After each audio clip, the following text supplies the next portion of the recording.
orang itu cara berpikir nuruti nafsu, itu yang bahaya. Makanya Quran kritik ara'aita man ittakhadha ilahahu hawa. Orang yang cara berpikir itu nuruti hawa nafsu. Kalau zaman Nabi, zaman sahabat, zaman ulama itu enggak seperti itu. Sehingga cara berpikir itu mudah. Makanya kata Nabi absyiru ya ma'syaral muslimin kata. Kamu harus senang ya ma'syaral muslimin. Allah sekarang buka pintu langit yang sebelumnya enggak pernah dibuka. Dan Allah yubahi bikum malaikatah. Dan Allah membanggakan kamu kepada para malaikat. Kenapa? Umatnya Muhammad, umatnya Rasulullah Muhammad SAW, itu kalau sampean kepengen mati setiap saat itu baik, itu resepnya gampang kata Nabi. Addu faridotan wantadzoru ukhra. Jadi Allah memberitahu, ya Muhammad umatmu ini luar biasa. Jadi misalnya tadi kita sholat subuh, ditanya, Bahak kamu sekarang ngapain? Nunggu sholat duhur ya. Setelah sholat duhur ditanya lagi nunggu apa asar. Sehingga faman kanat hijratuhu ila Allah wa rasulih fa hijratuhu ila Allah.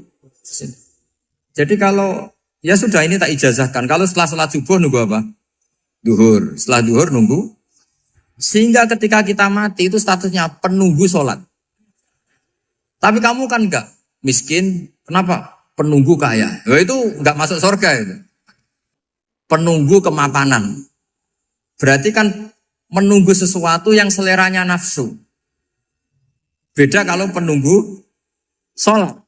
Berarti kamu di dunia menunggu ritual ibadah. Maka di antara ijazahnya Nabi apa?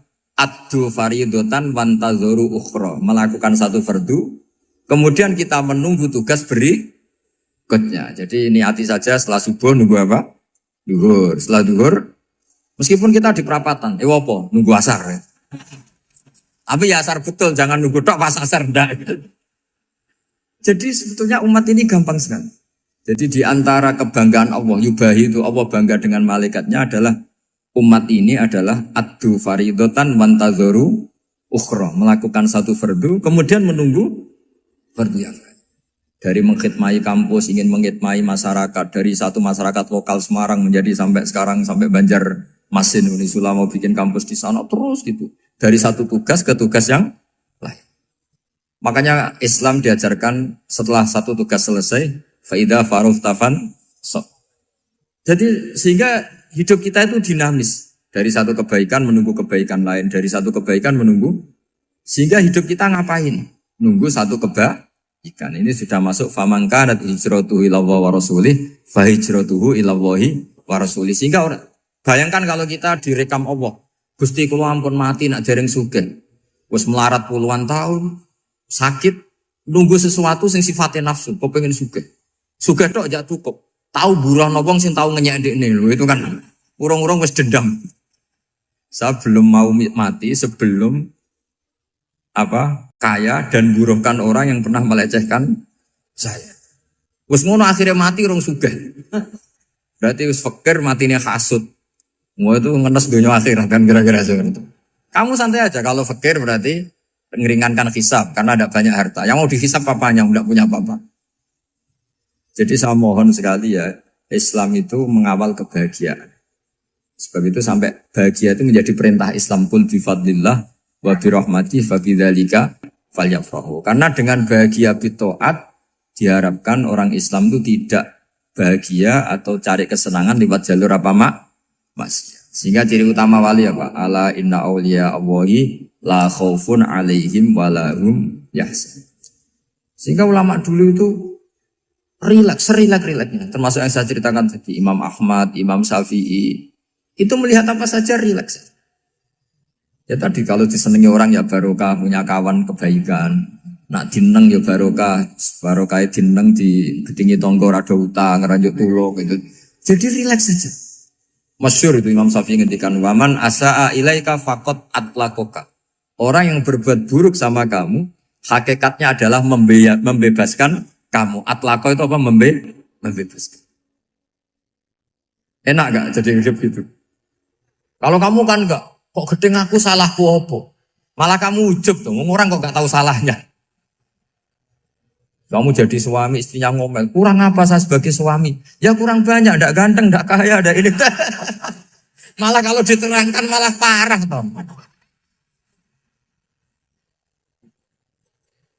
Ya sudah rileks saja. Kalau dia ngomel ya tadi, alhamdulillah dapat pahala tanpa apa? Biaya. Terus ngomel kan butuh energi, paling yang tidak kuat 3 jam. Nanti juga berhenti apa? Terus ambil nilai positifnya. Misalnya ngomel sama suaminya, bagus lah. Kalau ngomel sama tetangga malah kayak apa gitu aja udah. Jadi ulama dulu itu gampang sekali melihat apa? Melihat hidup. Rasulullah ya gitu, melihat hidup tuh gampang saja. Ketika tanya, ya Aisyah apa ada sarapan? Tidak ada ya Rasulullah, ya sudah saya tak puasa. Jadi enteng saja. Kadang-kadang beliau ingin puasa, ya puasa sunat, ada sarapan nggak jadi puasa. Rileks. Nabi itu rileks. Kalau ngajari kebaikan juga rileks. Nah sekarang itu banyak orang yang karena mungkin kurang baca, Islam tuh kayak menjadi aturan yang bengis, yang repot, yang mengekang. Itu tidak seperti itu. Yuridu wa bikumul yusra wala yuridu bikumul usra. Allah menghendaki agama ini mudah. Sehingga ada sahabat di Imami Mu'ad itu baca Baqarah. Sahabat ini pekerja petani, mufarokoh ditinggal. Ketika Mu'ad lapor, ya Rasulullah ini ada orang munafik, tengah-tengah sholat mufarokoh saya ditinggal. Yang disalahin itu tidak yang ninggal tapi Mu'ad. Afattanun anta ya Mu'ad, kami itu tukang fitnah. Masa ngimami petani pakai surat Baqarah? Jadi yang disalahkan ini imamnya. Kalau kamu jadi imam, sholatnya ya yang cepat. Makanya terus banyak orang kecepatan karena tadi. Jadi Nabi itu enteng sekali. Jadi apa ya? Nabi itu beda dengan yang kita bayangkan beda. Nabi pernah ngaji di masjid, kemudian ada tetangga lewat pakai cangkul ke kebun. Semua sahabat gerutu. Ini orang tidak benar. Ada Nabi ngaji ditinggal saja ke kebun, tidak ikut ngaji. Jawabannya Nabi tidak. Itu bagus itu ikut sunnah saya. Kenapa ya Rasulullah? Dia kerjanya nyari halal. Dan untuk menghidupi keluarganya itu juga ajaran saya. Sehingga yang ngaji ya ajarannya Nabi, yang nggak ngaji karena kerja mencukupi keluarga juga ajarannya Nabi. Segampang itu. Oh, kalau kayaknya kamu kan, wes gak roh akhlak kan gitu. Nabi rileks saja Nabi. Sampai bisa lihat itu di Ihya, di bab Fadhailul Kasbi. Makanya ini apa penting sekali supaya orang itu apa ya berpikir Islam atau mendakwahkan Islam itu berdasar sanad ya yang muttasil yang pernah dilakukan Rasulullah Shallallahu Alaihi. Sesuatu yang dilarang Allah itu pasti mador. Maka untuk melarang seseorang bergantung sama narkoba misalnya atau hal-hal yang bahaya pada fisik itu satu tentu bagi ahlullah, tentu karena takut Allah. Tapi banyak masyarakat yang memang benar-benar bisa meninggalkan narkoba karena efek buruknya ganja. Bahwa itu mengakibatkan sakau, mengakibatkan tidak sadarkan diri, mengakibatkan kebangkrutan ekonomi macam-macam. Sehingga mereka benar-benar benci sama yang namanya narkoba. Jadi di antara manhajul Quran itu kalau mentakbih, memburuk-burukkan maksiat itu mesti dikritik innahu kana fahisyah. Innahu kana fahisyata wa maqta wa sa'a sabila. Innahu kana fahisyata wa sa'a sabila. Diulang beberapa kali. Sehingga dibutuhkan kecakapan untuk menganggap satu hal yang buruk itu fahsyah, sesuatu yang enggak rasional, sesuatu yang tidak positif, sesuatu yang pasti berdampak negatif. Sehingga kalau misalnya tadi dibacakan oleh Qori, kuntum khaira ummatin ukhrijat linnasi ta'muruna bil ma'ruf wa tanhauna 'anil munkar. Untuk berhenti dari kemungkaran itu satu takbihun litil kal mungkar atau litil kal mungkarat, bahwa mungkarat itu kita cap, kita stigmasi bahwa itu buruk sekali. Seperti Nabi mengajarkan pemuda tadi, masa kamu suka ibu kamu digitukin lelaki lain, putri kamu, bule kamu, bude kamu, sehingga orang ini pikirannya termindset betapa buruknya zina. Sama seperti kita sukses memindset betapa buruknya narkoba, betapa buruknya bahan-bahan terlarang. Begitu juga seterusnya terus pengkhianat dan sebagainya. Tapi problem manusia adalah dia itu akan mencari kebahagiaan atau kesenangan sesaat. Maka caranya gimana? Keinginan senang lewat maksiat ini dilawan dengan nyaman dengan taat. Saya ulang lagi, nyaman dengan taat. Sehingga ulama dulu punya kalimatul munajat, artinya kalimat hubungan pribadi sama Allah yang menjadikan orang itu nyaman. Dan ini yang diajarkan kitab-kitab tasawuf. Kitab tasawuf itu sukses mengajarkan melihat alam raya ini semuanya nyaman, termasuk yang mengecewakan. Itu dianggap nyaman. Saya berkali-kali mengajarkan ilmu ini karena ini musalsal ila Rasulillah SAW. Itu pernah suatu saat Imam Ahmad itu dipanggil sama tetangganya, anak muda. Tentu Imam Ahmad ini orang yang sangat soleh, sangat waroi, sangat tunduk sama perintahnya Allah dan Rasul. Pemuda tadi manggil, ya Ahmad, datang ke rumah saya. Imam Ahmad datang. Setelah sampai ke pemuda tadi, sudah pulang lagi, saya tidak butuh kamu. Pulang lagi. Setelah sampai rumah dipanggil lagi, ya Ahmad, datang lagi. Datang lagi. Oh, saya tidak jadi butuh, pulang lagi. Sampai 3 kali. Dan itu perangai ekspresi Imam Ahmad itu atau ulama lain yang sesoleh beliau itu nyaman, indah. Beliau tetap senyum-senyum nyaman. Beliau tidak tersinggung, tidak terprovokasi, pokoknya tidak tersinggung, kelihatan nyaman. Lama-lama pemuda ini terus tanya, ya Ahmad, kamu saya perlakukan seperti ini kok tidak tersinggung? Kamu senyum-senyum saja, happy-happy saja. Jawabnya Imam Ahmad itu unik. Wahai pemuda, saya kamu panggil itu senang sekali. Karena kata Nabi, kalau kamu iman dengan Allah dan Rasul, maka hormatilah tetangga. Jadi saya senang. Karena nuruti perintah Allah untuk menghormati tetangga. Jadi tidak ada urusannya dengan kamu. Kagetnya kayak apa? Jadi dipanggil tetangga ya senang karena melakukan perintahnya Allah dan Rasul, yaitu ikramul jar, fal yukrim jaroh. Disuruh pulang, kamu ingin saya pulang, ya saya pulang. Disuruh datang, ya saya datang. Jadi saya tidak tersinggung, saya tidak ada urusan dengan kamu. Urusan saya dengan Allah Subhanahu wa Ta'ala. Itu kalau bapak-bapak istrinya ngomel terus sabar itu ya bagus. Saya tidak punya urusan. Kalau kamu terprovokasi oleh istri, berarti kamu didikte oleh makhluk. Masa seorang rektor didikte makhluk? Kan tidak keren. Apalagi seorang Habib didikte makhluk, kan gak keren. Yang bisa mendikte kita hanya Allah Subhanahu wa Ta'ala. Dan Allah mendikte kita, mengajarkan kita wa ashiruhunna bil ma'ruf fa in karihtunna fa asa an takrahu shay'a wa yaj'alallahu fi khairan katsira. Jadi cara melihat istri kita bawel gitu atau cerewet, alhamdulillah ini ada pahala tanpa modal, cukup sabar. Kalau istri kamu sedang mesra, malah mintanya ke mall, malah biayanya tinggi. Murah mana dapat pahala dimarahin sama saat mesra minta ke mall? Milih yang pertama kan? Nah ya itu tidak usah modal. Ya gitu aja. Jadi kalau istri sedang marah, bawel, anggap saja ini rezeki. Dapat pahala tanpa apa?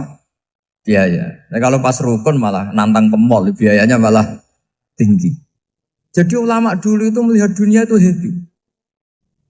Pernah Imam Syafi'i dikasih tahu, orang yang tadi nyium tangan kamu ya, itu di rumah menghujat Anda. Jadi dia sopan hanya di depan Anda, kalau di luar menghujat Anda. Jawabnya Imam Syafi'i lucu. Ya baguslah. Yang cerita ini kaget. Kenapa bagus ya Aba Abdillah? Kalau manggil Imam Syafi'i ya Aba Abdillah. Ya berarti saya masih wibawa, di depan saya tidak berani katanya. Jadi dipandang enteng saja. Jadi kalau kamu, di depan kamu, istri kamu tidak berani belanja, tidak ada kamu belanja banyak. Anggap saja Anda wibawa. Jadi enteng saja. Pernah Imam Syafi'i dikasih tahu, separuh dari kampung Anda itu gak suka kamu. Ya bagus lah, kenapa? Oh nak rukun malah bakal utang katanya gitu. Kira-kira yang utang itu yang rukun apa yang neng-nengan?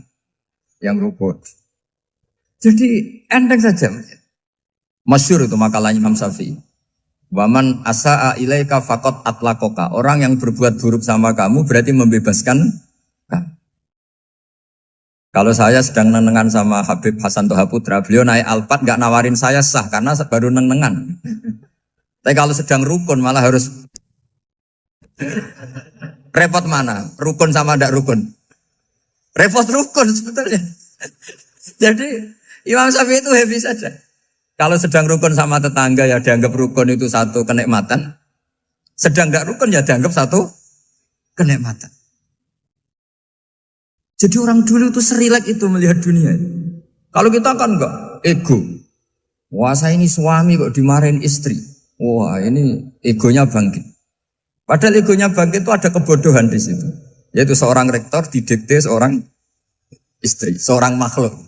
Apalagi kalau Anda daftar wali itu tidak akan jadi wali. Ini wali kok tunduk sama makhluk. Karena didikte apa? Makhluk. Maka Imam Ahmad ketika tetangganya bully gitu ya santai saja, beliau happy. Ketika pemuda tadi iskal janggal, kenapa kamu gak tersinggung ya Ahmad? Memangnya saya harus tersinggung gimana? Kan tak panggil tidak jadi, tak panggil tidak jadi. Hei pemuda, saya ini tidak punya urusan dengan kamu. Saya nuruti kamu karena perintahnya. Saya senang melakukan perintah Allah, harus berbaik sama kamu. Sampai 3 kali. Ajarkan Muhammad atau katakan Muhammad pada umatmu. Sebaiknya atau seharusnya mereka hanya gembira dengan melihat fadlnya Allah dan rahmatnya Allah. Ini harus kita pahami mulai dari konstruksi yang paling pokok, yaitu akidah. 2 ahwal. Ahwal itu 1 perilaku sosial. 3 mutamimat, sesuatu yang tidak pokok, tapi kita butuhkan dalam mengawal hidup ini. Saya beri contoh, itu sampai maksiat, itu karena cari kesenangan. Misalnya baru penat itu, ingin seneng, ada orang yang macam-macam lah, ingin melihat maksiat, apa itu pornografi, apa nyabu, apa macam-macam. Itu sebetulnya agama punya konsep yang luar biasa, yaitu seharusnya seseorang itu gembira. Gembira dengan ketaatan. Lalu pertanyaannya caranya gembira gimana? Gembira itu mudah. Jadi misalnya kamu sujud sama Allah Subhanahu wa taala. Terus cara berpikir begini. Ini sekaligus ijazah. Cara berpikir begini. Ya Allah, ini kata Sayyidina Ali, kafani izzan an aku nalaka abdan wa kafani fakhron an takuna li robban. Ya Allah, betapa sialnya saya andaikan saya jadi budak dari makhluk yang sama. Misalnya sampean itu seorang kiai atau rektor atau doktor atau orang terpelajar, kemudian kamu jadi budak atau hamba dari makhluk yang setara. Betapa hinanya saya. Maka kata Sayyidina Ali, ya Allah saya ini cukup bahagia, cukup bangga karena jadi budak, jadi hamba dari zat yang super atau yang maha super. Jadi kok Allah Subhanahu wa ta'ala. Sehingga ada kebahagiaan yang luar biasa karena menjadi hambanya Allah Subhanahu wa ta'ala. Setelah bangga dengan jadi hambanya Allah, maka kita akan malu. Malu misalnya kok saya bahagia itu nunggu melihat pornografi, melihat maksiat. Itu terus menjadi malu. Kenapa saya bisa didikte oleh hal-hal seremeh itu? Ya, kita malu karena didikte oleh hal-hal yang seremeh itu. Karena kita didikte oleh nafsu. Jadi izzatun nafsi, satu harga diri seseorang itu harus dihidupkan untuk hanya tunduk kepada Allah SWT. Sehingga Nabi itu melatih satu logika tarkul ma'asi.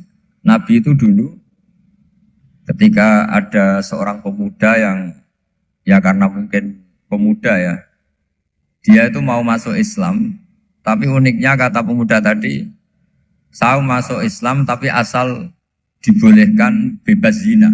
Jadi ini agak sableng gitu. Jadi mau masuk Islam syaratnya dibolehkan apa? Zina atau free sex gitu. Karena orangnya agak hiper. Itu Nabi tidak langsung mengancam dengan neraka enggak. Ketika mau pamit gitu semua sahabat melarang. Mah itu jangan, kamu jangan suan Nabi, itu permintaan yang nggak masuk akal. Setelah lama ditahan, terjadi kegaduhan di masjid, Nabi dengar, itu ada apa itu? Itu ada pemuda yang mau masuk Islam tapi yasta'dzinuhu fi zina. Tapi mereka minta izin Nabi untuk tetap boleh zina. Kata Nabi, pemuda itu suruh masuk, suruh menghadap saya. Ketika menghadap Nabi, saya ulang lagi ketika menghadap Nabi, Nabi mengajarinya itu luar biasa. Nabi tidak langsung mengancam dengan neraka atau dengan azab tunda. Tapi kata Nabi, Atau hibbuhu li ummik. Kamu suka kalau ibu kamu itu jadi demenannya orang banyak. Pondok ya Nabi, yang demen ibu saya tak bacok kan. Karena ini ya agak preman, di mana-mana orang nakal agak preman. Terus atau hibbuhu li bintik. Kamu suka kalau putri kamu ya digitukan orang-orang. Wah ya enggak Nabi, yang gitukan putri saya tak bacok. Atau hibbuhu li kholatik. Kamu suka kalau bule kamu digitukan. Atau hibbuhu li ammatik. Kamu suka kalau saudara bapak kamu digitukan. Nabi itu mengeset ya. Cara sekarang itu cuci otak mungkin. Nabi itu meluruskan otaknya anak muda itu. Betapa buruknya zina. Cara bahasa Arab ditakbih. Betapa buruknya zina. Kamu suka kalau korbannya ibu kamu, putri kamu, bude kamu, bule kamu. Sehingga orang itu matur ya hasbuka ya Rasulullah, ini sudah cukup. Saya tidak pernah melihat sesuatu seburuk zina. Jadi fa'al qawwa fi qalbihi bughdha zina. Kemudian Allah meletakkan di hatinya, menanamkan benci zina. Sehingga akhirnya pemuda tadi menjadi iffah, menjadi menghindari zina. Artinya begini ya, ini mungkin yang lolos dari para kita sebagai dai, kita tidak belajar banyak tarbiyahnya Rasulullah Shallallahu Alaihi Wasallam. Jadi kalau kita benci maksiat, itu jangan hanya ditakhzir, ditakutkan neraka itu enggak. Jangan hanya itu. Tapi di logika. Jadi kalau kita menghindari maksiat, itu selain karena takut azab, itu ada logika. Ada rangkaian pikiran yang menjadikan kita anti satu perbuatan apa maksiat. Jadi misalnya gini ya, kira-kira ginilah kalau contoh gampang itu. Ada orang gitu ya, nyanyi dengan pakaian yang mungkin pornografi gitu. Mungkin pemuda-pemuda ingin melihat itu, tapi bisa diobati gini. Kok enak dekne mergawe kok tak bayar ya, aku kehilangan duit. Meskipun dengan logika yang agak serampangan, yang penting menjadi kita ini punya harga diri untuk tidak tergantung hal-hal seperti itu. Sehingga Nabi itu cara menggambarkan tadi mulai atau hibbuhu li ummik, kalau ibu kamu jadi demenannya orang lain. Pemuda tadi bilang yang demen ibu saya mau saya bunuh. Ditambah lagi atau hibbuhu li bintik. Bagaimana kalau korbannya putri kamu, bule kamu, bude kamu. Sehingga terus si pemuda tadi betapa buruknya zina. Betapa murahnya zina. Akhirnya pemuda tadi al-qawwa fi qalbi bughdha zina. Terus kemudian pemuda tadi itu sangat membenci dengan apa? Berzina. Nah, pikiran-pikiran seperti ini harus kita tanamkan. Harus kita tanamkan supaya orang itu benci melakukan maksiat. Karena satu memang takut sukhtuwah, takut dibendu Allah atau dibenci Allah. Dua memang logika kita mengarahkan tidak maksiat. Saya beri contoh ya betapa pentingnya mindset ya, cara berpikir. Orang itu menjadi kikir itu karena nganggap hidup itu lama dan uang itu penting. Kalau zaman Nabi itu sederhana kalau melihat hidup ini. Pernah suatu saat Nabi itu punya jatah makan. Karena Nabi itu hidupnya juga pas-pasan. Jadi Nabi itu unik. Beliau di satu sisi kaya raya. Bisa ngurmat Abu Hurairah, Ammar, Suhaib. Ashabu Suffa itu dirawat Nabi semua. Itu kan kaya, bisa ngerawat sekian orang. Tapi di sisi yang lain untuk pribadinya beliau miskin. Kadang nggak bisa makan hari itu. Tapi di saat yang sama bisa merawat Ahlus Suffa. Jadi keliru kalau orang hanya cerita Nabi itu miskin, untuk makan dirinya aja susah. Itu keliru. Kelirunya kalau tidak diteruskan, tapi Nabi mampu menghidupi Ahlus Suffa. Singkat cerita jatah makannya Nabi itu dikasihkan orang ketika Nabi tanya, ya Aisyah, makanan jatah saya di mana? Oh ya Rasulullah, tadi ada orang minta tak kasihkan, maka makanan itu habis. Apa kata Nabi? Kamu salah Aisyah. Yang kamu kasihkan itu justru yang masih. Ya yang kamu kasihkan itu justru yang masih. Sehingga Nabi menganggap, makanya Nabi terus ngendikan. Ya kalau mukhatabnya lelaki ya kira-kira begini. Wahal laka min malika illa ma akalta fa'afnaita walabista fa'ablaita. Terus hanya watasaddaqta fa'abqaita kata Nabi. Harta kamu ya kamu makan kemudian ke WC jadi kotoran atau punya pakaian mewah nanti rusak. Watasaddaqta fa'abqaita. Ada yang kamu sedekahkan yaitu yang abadi sampai akhir. Sehingga banyak pengusaha yang mencintai saya setelah tak ajari hadis itu. Misalnya punya uang 1 miliar karena dia spekulan atau pedagang rawan bangkrut, disedekahkan ke masjid 50 juta, yaitu yang abadi. Jadi kalau suatu saat bangkrut, dia masih punya uang 50 juta di akhirat. Jadi Nabi itu mengajari sedekah itu apa? Ya sedekah itu pengabadian uang. Kalau kita kan enggak, bilang sedekah itu nguras uang. Itu pikirannya setan, dan pikirannya orang Islam. Itu cara berpikir setan, bukan cara berpikir umat apa. Sehingga Sayyid Ali Zainal Abidin itu kalau ada orang minta, kemudian beliau ngasih, itu beliau bilang gini, marhaban biman hamala zati ilal akhirah. Matur nuwun nggih jenengan sing beto sangu kula nate. Jadi dianggap teller saja. Orang yang minta uang beliau itu dianggap tukang nyatet bank. Karena sudah ditabungkan. Ya sudah. Kalau kita kan enggak, wah pengemis tuh ganggu gini-gini. Kecuali pengemis profesi ya mungkin kita agak-agak enak. Karena zaman akhir tuh ada pengemis apa? Profesi. Jadi repot. Terus tak beri contoh lagi kebahagiaan ketika kita milih Islam moderat. Islam kita diajarkan guru-guru kita, utamanya oleh guru kita Mbah Maimun. Saya juga sering ketemu beberapa ulama dunia, termasuk Habib Umar. Saya juga ikut sowan ke sini pas beliau sama Habib ini Hasan Toha Putra di sini sama orang-orang moderat. Itu cara berpikir juga luar biasa indah. Beliau pernah cerita ya, beberapa ulama lah, banyak yang cerita itu. Saya pernah diceritani seorang alim ketika ada orang ekstremis itu mau ngebom di tempat maksiat. Kebetulan yang maksiat itu kebanyakan ya orang Islam.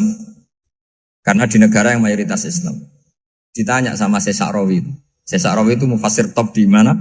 Mesir. Ini mau tak habisin karena mereka orang Islam kok maksiat terus.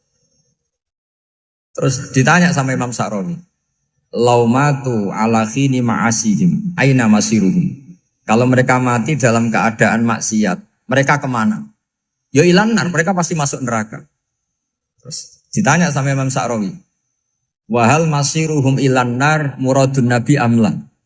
Punya umat maksiat kemudian mati masuk neraka. Itu yang diinginkan Nabi apa enggak? Ya tidak aja. Ya sudah, enggak usah dibom, ditunggu tobatnya kata. Karena kalau mati dalam keadaan itu ke neraka dan itu tidak yang diinginkan Rasulullah Sallallahu Alaihi Wasallam. Terus ekstremis ini menjadi tobat, tidak berpikir ekstremis Mas. Jadi orang itu harus berpikir mindset yang baik. Meskipun kadang berpikir baik itu ya agak-agak kacau. Ada seorang wali majdud itu kalau berdoa agak kacau, tapi gak bisa dibantah. Masyhur itu doa itu. Ini sekaligus ijazah, tapi kalau sebelum wali gak boleh. Itu datang ke makamnya Rasulullah SAW. Terus doanya itu begini. Ya Allah, sekarang terserah engkau. Ya Allah, sekarang terserah engkau. Jika saya kamu jadikan orang soleh, jika saya engkau jadikan orang soleh, maka surra habibuk, maka kekasihmu ini senang. Yang susah musuhmu yaitu setan.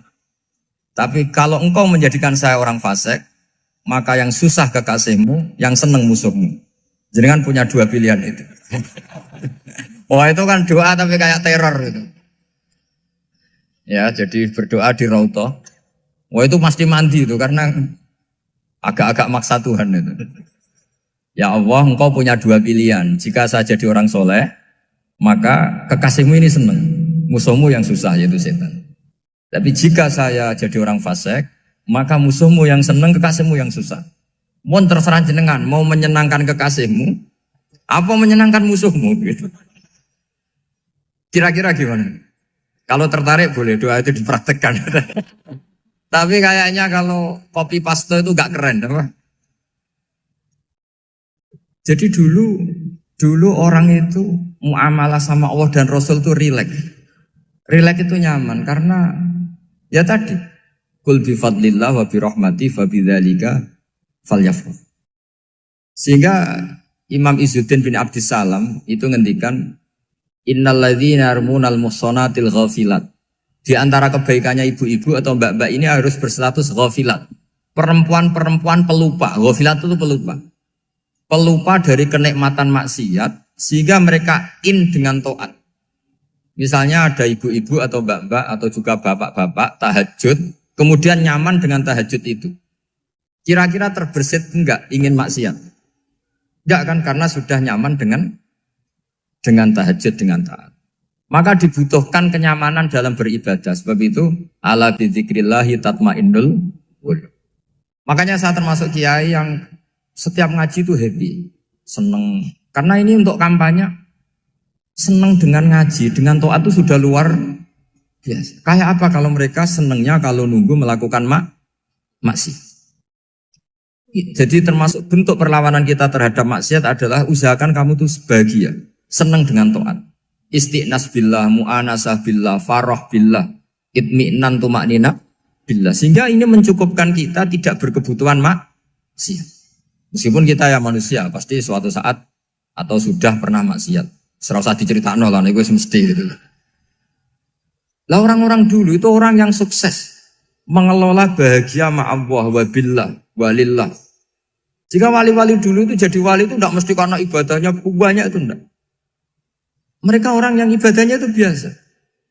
Biasa-biasa sekali. Ulama-ulama dulu ibadahnya biasa sekali. Tapi qulubuhum ma'allah, hatinya itu ma'allah. Itu ada seorang wali itu jadi wali, Umar bin Abdul Aziz yang dikenal khamisul khulafa. Khamisul khulafa. Di luar khulafa Ar-Rasyidin 4, di antara yang soleh adalah siapa? Umar bin Abdul Aziz. Itu ketika mau meninggal, itu senangnya bukan main. Itu semuanya nangis, beliau senang. Terus tanya, kenapa kamu senang? Memangnya saya kalau mati itu kemana aja? Ila khairi madhubin ilah, ke zat terbaik. Dibang urip mbek kowe bulet atau mbek arhamur rahimin gitu. Yaitu Allah Subhanahu. Jalaluddin Ar-Rumi ketika mau meninggal itu muridnya nangis semua, beliau marah. Kamu harusnya pesta karena saya mau ketemu kekasih saya, malah kamu tangisi. Goblok sekali kamu katanya. Jadi orang-orang dulu itu luar biasa. Karena tadi mereka tidak ingin ketemu Allah itu dianggap problem. Harus sesuatu yang membahagiakan. Makanya wali-wali itu kalau berdoa begini. Wa khairu ayyami yauman alqa kafih, dan jadikan hari terbaikku adalah hari ketika saya ketemu engkau ya. Pernah dengar doa itu? Wa khairu ayyami yauman alqa kafih, dan hari terbaikku adalah hari saat ketemu engkau. Aman kan enggak? Sampai mati ku wedi. Saya tidak tahu wedi dosa apa wedi Israel apa wedi malaikat siapa? Mungkar Nakir. Sebenarnya tidak perlu seperti itu. Karena cara pandang Nabi itu ini bisa dipraktekkan. Kalau kamu orang baik, mati artinya apa? Ya baik. Karena husnul khotimah. Kalau kamu orang yang buruk, itu kata Nabi, anggap saja mati itu akhir dari keburukan kamu. Nah, aku urip terus, malah maksiat terus. Maka Nabi itu kalau ngajari kita berdoa gini, Allahumma maj'alil hayata ziyadatan li fi kulli khairin wal mauta rohatan li min kulli syarri. Ya Allah, kalau saya hidup, ya anggap saja ziyadah fi kulli khairin, berpotensi nambahi kebaikan. Kalau saya mati, anggap saja ini akhir dari segala keburukan. Maka saya berkali-kali, tradisi ulama-ulama NU, ulama-ulama pesantren, ya ada hanya NU, pokoknya ulama-ulama alim, itu kalau ada orang mati, orang nakal gitu mati, ini saya gitu, itu hadirin mesti gak terima. Wah, api enang itu wong wakal. Tapi dipaksa sama kiainya, saya gitu, lama-lama dipaksa. Saya gitu, padahal yang hatinya kiai, wis ra iso maksiat meneh, wis saya gitu. Karena dengan mati berarti saya sudah tidak bisa maksiat lagi. Jadi Nabi melihat hidup dan mati itu segampang itu.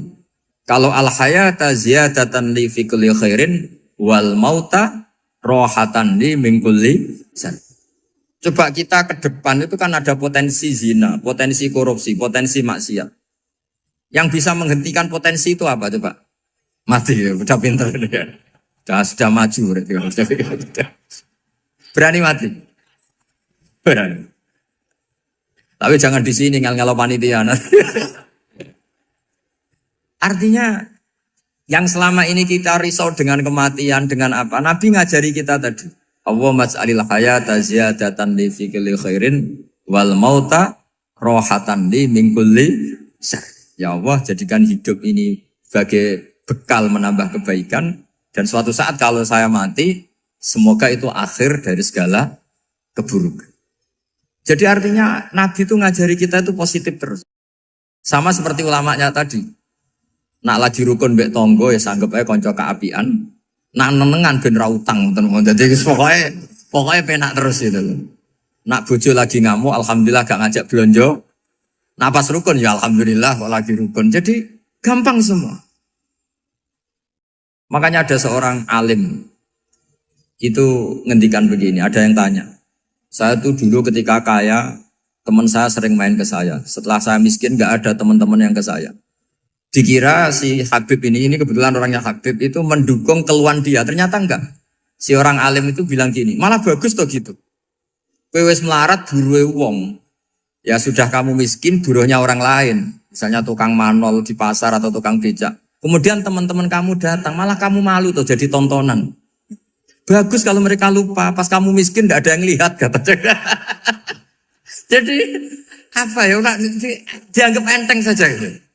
Akhirnya orang ini gak jadi ngeluh. Selama ini kan kita ngeluh ya, ketika miskin teman-teman gak datang. Coba kalau mereka datang pas kamu buruh bikin botol di orang lain. Mantan bos buruh, malu gak? Milih datang apa enggak? Enggak lah, sudah bener itu. Jadi ulama dulu itu, makanya sering baca biar tahu solusi hidup. Jadi ulama dulu tuh gampang sekali melihat kehidupan itu. Gampang sekali, indah, gampang. Kebahagiaan ini pula yang harus kita latih dalam melakukan ketaatan. Tapi memang obsesi saya terbesar atau cita-cita saya terbesar memang setiap ngaji saya ingin orang mukmin semuanya itu bahagia. Dengan bahagia itu mereka tidak neko-neko ingin mencari kebahagiaan lewat jalur apa maksiat. Sehingga dalam konstitusi ulama yang ditulis di kitab-kitab usul fikih, dan itu kitab yang saya kaji, selalu saya kaji, itu membela-bela sesuatu yang mubah itu sampai luar biasa. Karena melihat mubah itu, misalnya Anda tidur itu berstatus mubah. Anda bermain catur berstatus mubah. Anda rileks sama teman jagongan semalam dengan teman rektor atau dosen atau yayasan itu, melihatnya bukan mubah tapi tarkul maksiyah. Misalnya saya semalaman asik Musamaroh itu jagungan malam sama Habib Toha Al-Munawwar. Itu awang hitungnya bukan, wah ini jagungan ngalor ngidul tidak penting tuh enggak. Malam itu bahak tidak ke dugem, tidak ke tempat maksiat. Sehingga ada ulama yang mengatakan mubah itu enggak ada. Saya ulang lagi, mubah itu enggak ada. Kan umumnya ulama bagikan wajib, ya kan, haram gitu. Terus diantaranya mubah, sunat, makruh. Ada ulama yang mengatakan mubah itu tidak ada. Kenapa? Logikanya begini. Itsma min mubahin illa wa yatahaqqaqu bihi tarku haramimma. Karena tidak ada mubah yang Anda lakukan kecuali saat itu pasti ditinggalkannya sebuah keharaman. Misalnya Anda sedang jagungan sama istri di luar, di rumah. Asik di rumah semalaman. Mungkin bahas hal-hal yang ringan. Mungkin melihat sinetron atau apa yang ringan. Tapi di situ terjadi Anda meninggalkan ke tempat-tempat maksiat. Sekarang ninggal maksiat itu wajib apa mubah? Wajib. Padahal Anda sedang melakukan mubah. Nah itu dicatat oleh Allah itu tarkul haram, meninggalkan keharam. Jika masyhur dalam cerita wali-wali itu, Abu Yazid yang seperti itu ibadahnya pernah tanya, ya Allah lalu yang makomnya orang seperti saya siapa? Karena beliau semalaman ibadah terus. Sama Allah dijawab, ya yang tidur di pinggir kamu itu. Abu Yazid, loh kok bisa ya Allah? Dia kan tidur terus. Ya kan dia tidur berarti meninggalkan keharaman. Ngomong sing potongan tukang maksiat itu apik turu apik melek kira-kira. Apik turu. Timbang sama nak melek pola wis turu ae kira-kira gitu. Jadi enggak usah dipaksa tahajud, dipaksa qiyamul lail itu. Iya kalau qiyamul lail. Kalau dapat informasi, kesini ikut saya, terus katut kan repot. Jadi perlawanan terhadap maksiat itu sebetulnya gampang dalam Islam. Karena tadi, nggak ada sesuatu yang mubah kecuali saat dilakukan berakibat meninggalkan keharaman. Mudah sekali. Jika banyak orang jadi wali itu karena melakukan mubah. Itu ada orang jadi wali itu karena sering makan. Ya makan-makan biasa itu. Karena ketika makan, ya Allah, betapa doifnya saya. Katanya saya presiden, katanya saya rektor, saya kiai. Ternyata kalau nggak makan tuh lemes. Apa hebatnya makhluk yang bergantung makhluk yang lain, yaitu makanan. Nah karena seperti itu terus dia Allah ja'illallah, terus dia sungkeman ning Allah. Betapa lemahnya saya. Sebab itu ketika Quran mengkritik dan dengan tanda kutip kemungkinan Tuhannya Isa bin Maryam, itu ngeritiknya sederhana Quran itu. Mal masih ibnu Maryam illar rasul qad khalas min qablihir rusul wa ummuhu siddiqah kana yaqulanit ta'am. Isa itu tidak Tuhan, wong dia makan. Kamu kebayang nggak misalnya punya Tuhan, wah tadi Tuhan mampir ke rumah saya, dia lemes. Setelah tak kasih makan sehat lagi gitu. Itu kan nggak kebayang. Tapi Tuhan marung di rumah saya, lemes tak gratisin, kayaknya tidak punya uang gitu. Setelah makan, wah gairah lagi. Kebayang nggak punya Tuhan seperti itu. Sehingga Quran kalau gojlok sederhana, karena yakulanit ta'am.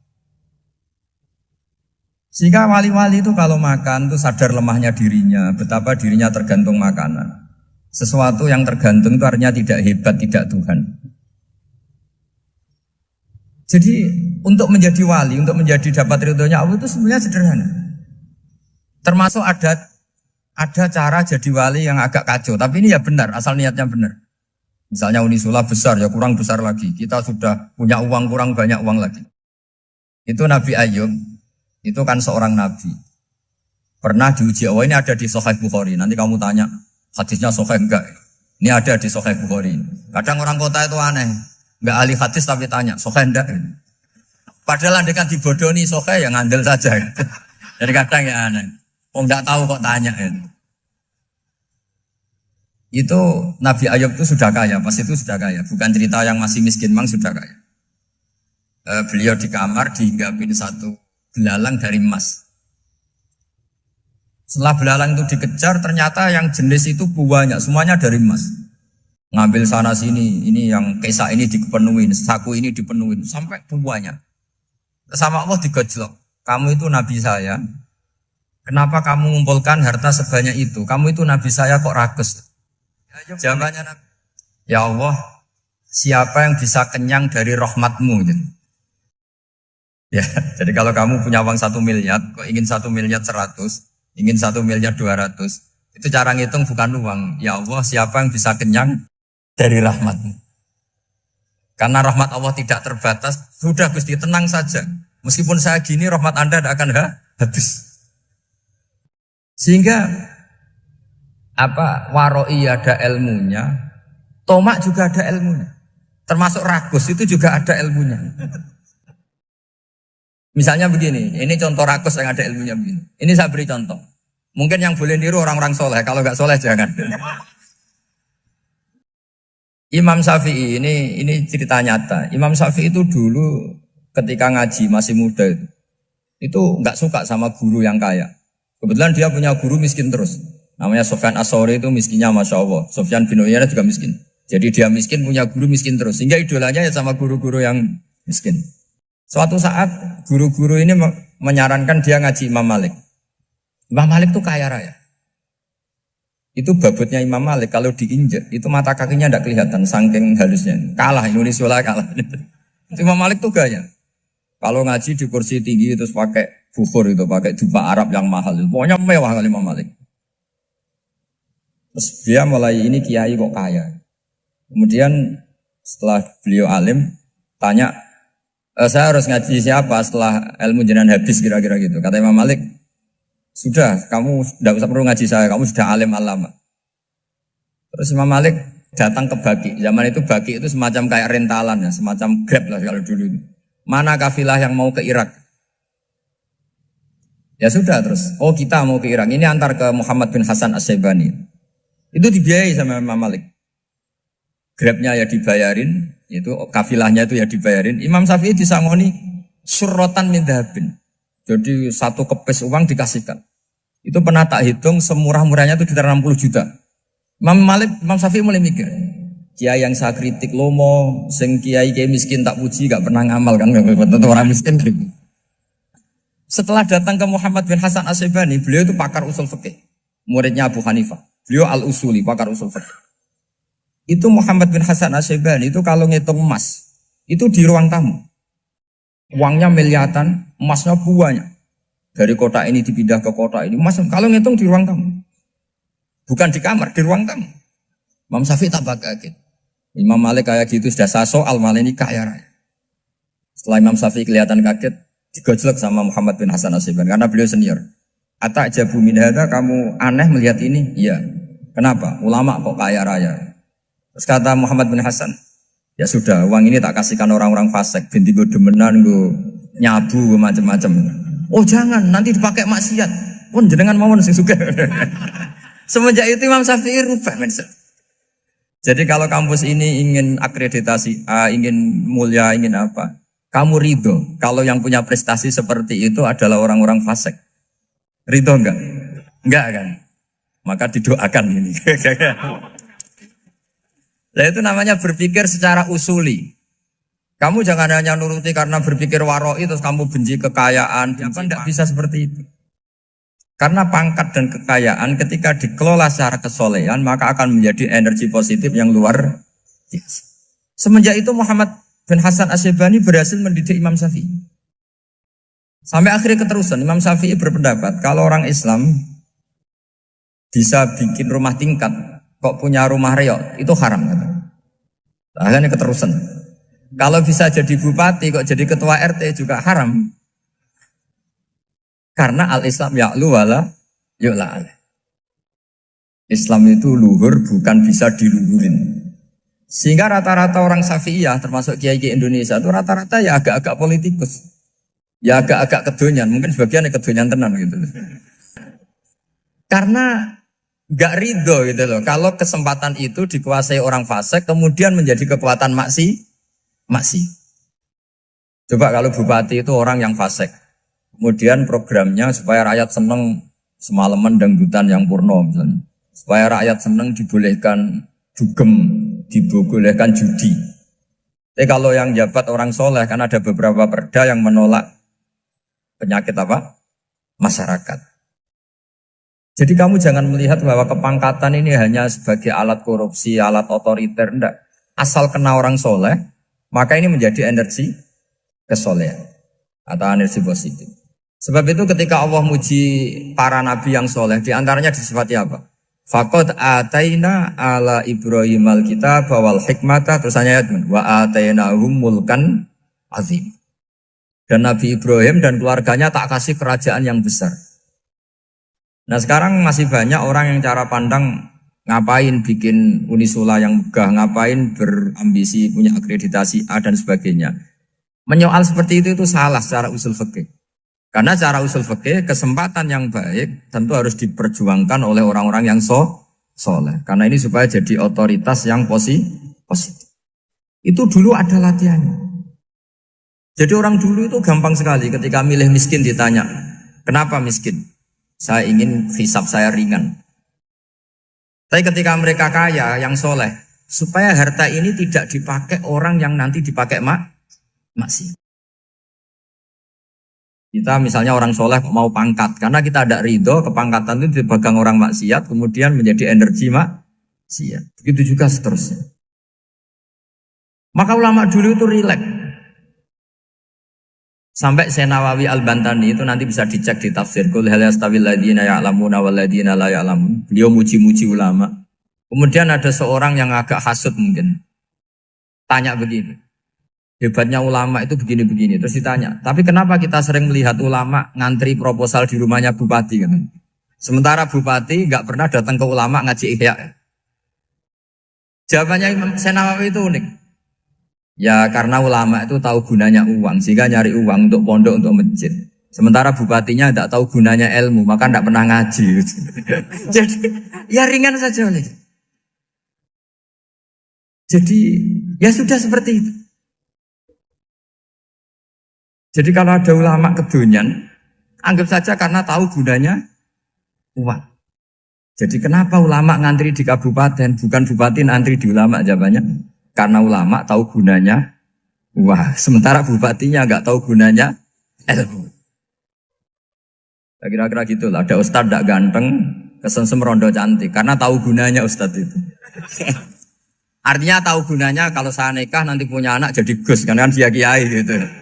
Tapi rondone raro gunanya dia karena miskin gitu. Jadi ulama dulu itu rileks. Rileks menafsirkan apa saja itu rileks, termasuk saat terpojok. Itu rileks. Karena semuanya dianalisis pakai ilmu. Sehingga ciri utama wali itu apa? Ala inna awliya Allahi la khaufun alaihim walahum yahzanun. Enggak ada rasa takut, enggak ada rasa gampang. Karena melihat sesuatu itu gampang saja. Seorang lagi melihat sesuatu itu gampang saja, ringan. Oke, semoga barokah. Assalamualaikum warahmatullahi wabarakatuh.